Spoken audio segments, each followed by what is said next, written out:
السلام علیکم ورحمۃ اللہ وبرکاتہ۔ آج کل لوگ کچھ جادو کے اندر مبتلا ہے، کچھ جس پر جنات کا اثر ہے، اور کچھ جو ہے وہ نظر بد کے اندر مبتلا ہے، اس وجہ سے مختلف اعمال کرتے ہیں، پریشان ہے۔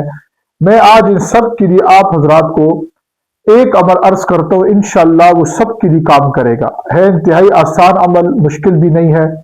اور عمل کیا ہے کہ آپ جتنی بھی سنتیں پڑھتے ہیں، چاہے فجر کے پہلے سنت ہے، اشراق ہے، چاشت ہے، اس طرح جو زور سے پہلے سنت ہے، زور کے بعد سنت ہے، عصر پہلے سنت، مغرب کے بعد سنت، عشاء کے بعد سنت، پھر وطر، ان سب کے اندر آپ پہ صرف 2 صورتیں پڑھنی ہے بس۔ ان سب کو مستقل آپ صورتوں کو پڑھنا شروع کر دیں تو انشاءاللہ چاہے جادو کا معاملہ ہو، جنات کا معاملہ ہو، نظر بد کا معاملہ ہو، سب اللہ کے فضل سے ختم ہو جائے گا۔ وہ 2 صورتیں کون سی ہیں؟ وہ آخری 2 صورتیں ہیں، قل اعوذ برب الفلق، قل اعوذ برب الناس۔ ان کو سنتوں میں پڑھنا شروع کر دیں، پھر جادو ہو، جنات ہو، نظر بد ہو، سب کا انشاءاللہ خاتمہ ہو جائے گا۔ السلام علیکم۔